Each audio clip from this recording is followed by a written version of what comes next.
Everybody, welcome back to the channel. Hope you guys are having a great and wonderful day. Seriously, I'm not praying on your downfall. I'm no hater. I hope you guys are doing great. Depending on who you ask, someone might say I'm a hater. I'm a bit of a troll. I'll admit it. I'm a bit of a troll, but it's all satire. It's all jokes. It's all love. Everyone knows at the end of the day, it's all love. And I want you guys to know, with this channel, it's all always gonna be love. But today we're gonna be going over financial literacy and the 5 steps towards becoming someone who is financially literate. Now, first things first, you might be wondering, well, Elijah, what is financial literacy to begin with? Well, to put it plainly, it's having the skills and knowledge to make informed and effective financial decisions. Um, Again, effective financial decisions. There's a lot of things that I can tell you that may not be too effective, but being financially literate, you are not only informed, but you also know how to make effective decisions regarding your financial decisions in your financial life. Because there's a lot of things in this world that has to do with the finances. I mean, almost every aspect has to do with finances once you become an adult. Um, and that's why it's so important to become financially literate. To be honest with you guys, a lot of us are not financially literate, right? Just to throw it out there, just in case you're wondering, like, dang, like I don't know, I'm not sure if I'm financially literate. Well, you're more than likely you're not, and that's okay. I want you guys to know that's okay because that's most of us, most of Americans. I'm specifically talking about most Americans. I can't tell you on a grand worldwide scale, but even on a worldwide scale, I know many of us are not financially literate as we should be, and it's not your fault. We weren't taught. Really think about the last time you were in school. I mean, I know now they're starting to do it, but for my people who have already graduated, think about how many times you were talked about finances in your life by a parent or by even in school, which you should learn it. It should have been a thing, always been a thing. They're starting to begin in some places to start teaching financial literacy and just financial education in general, but again, it's not been a huge talking point like it should have always been, because at the end of the day, we're all going to become adults if we, again, perfectly survive to become adults, and we're going to have bills to pay, and the finances are going to be a part of every aspect of our lives, right? So why not teach this young generation how to navigate that, right? Who would know that's such a great idea, right? But you can't change things. You gotta have to go out yourself and learn. So today we're gonna start with the first step, which is to just let's see where our money is currently going. Right? Where are we spending our money? Where is our money going currently in our lives? Of course, some of us have different bills compared to others. Like for instance, I live with my mom right now. Again, I'm 18, so it's okay. You know what I'm saying? I'm not trying to shame nobody who's still with their parents. I mean, I don't plan on moving out until I'm like I ain't gonna throw it out there, but like 20 something, like early 20s, cause I wanna again optimize my situation as much as I can while I'm in school. But I'm someone who I'm not making that much money, and I can't afford rent. But someone else who has to pay rent, their financial life is gonna look completely different for someone like mine. I might be able to save more money because I don't have as much money to spend. With that being said, however, it is still important to find where you stand. Forget where everyone else is standing. Where do you stand? Because you have to see where you're spending money. You may have rent, but you may also be spending $200 on shoes every month. Now, I don't think a lot of people do that, but you get the point. You need to see where your money is currently going. You may be spending a little bit too much here. You may be saving a lot, or not even saving a lot. You may not be spending a lot, so you have money that you could put towards this and have money to put towards that to better your financial future, because that is the most important thing that I think is overlooked.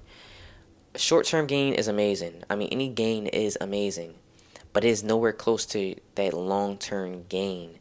You want to set yourself for a financial future, not just now, but you have to think about the future. Um, and with that being said, it goes into our next step, which is to set up financial goals. Again, we have to think about the future. We have to think ahead of the moment, because, for instance, I say I'm like, okay, man, but I really, right now, I could save money, but I really want these pair of Jordans. Not only in the next year am I gonna forget about these pair of Jordans, I may wear these pair of Jordans a few times because I want to make sure if they clean, I want to make sure they nice. I want to make sure I'm wearing the right outfit. I might not be going out that much where it makes sense for me, but I want it right now in the moment. I get that short term game. It feels good. Oh, I got these new shoes. But now, a year down the line, I'm like, dang, I got this bill I got to pay. or it's a medical bill I gotta pay, and I don't got enough money. Well, you would have had enough money if you didn't spend money on those shoes. Right now, I'm not gonna be one of those people that say, "Hey, stop buying that coffee." Right? I'm not gonna hit you with that.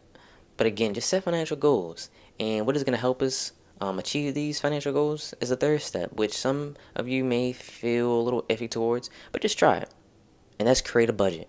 Because that's really going to help you with your financial goals, because you'll see how much money you're saving. Because I'll give you an example. I say I make, let me think of the average consumer, average American. Let's say I make around $3,000 a month, right? I don't know if that's average. If you're not making that, don't feel ashamed. I'm just throwing out numbers. So you make around $3,000 a month, right?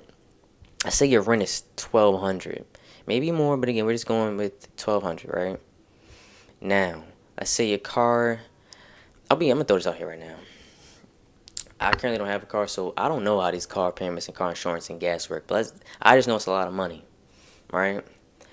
The point is, if we can budget all that and see how much I'm left with after that, then I can see, okay, I can put my money towards this and towards this goal and that goal. Let me not spend as much money here, because not only do I not need to spend as much money there, but it's not going to help me get to my goals, right? So the most important factor is to set financial goals, which we're going to go into our fourth step, a very quick transition.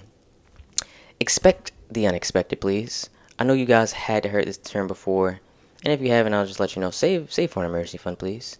Again, if you're not making that much money, it's okay. I still want you to set up some type of savings where you're just leaving a little bit extra money for just in case. Literally, just in case. I mean, you could just be playing basketball, you sprain your ankle, now you got medical bills because insurance didn't pay enough, or you may not even have insurance. So again, just expect for the unexpected and save for it, please. Set up a fund for that, even if it's $25 every week. That's $100 a month.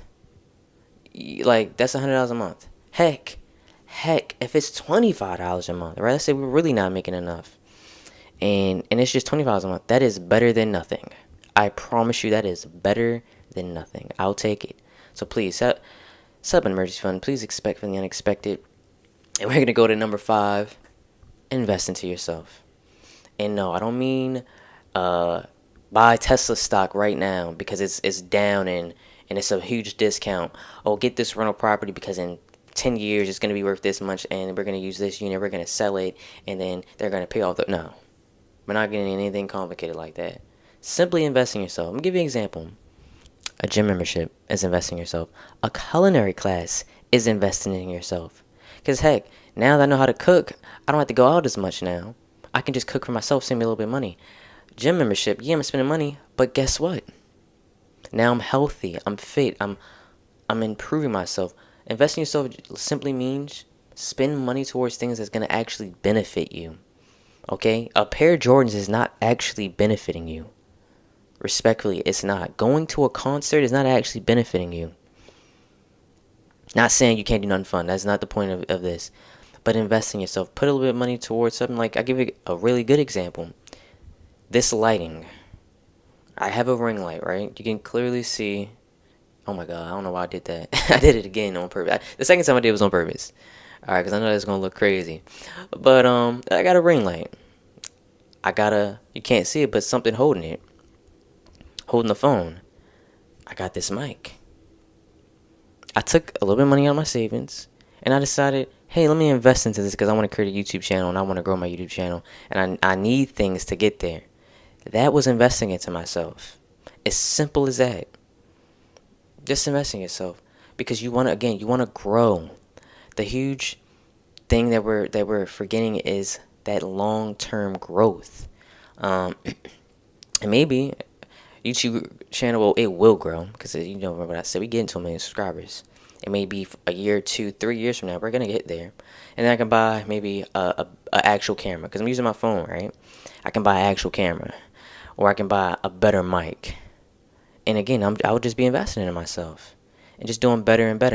And heck, even learning a new language is investing in yourself. Because that can get you better opportunities in certain jobs. Because they're like, oh, he or she can speak this language as well.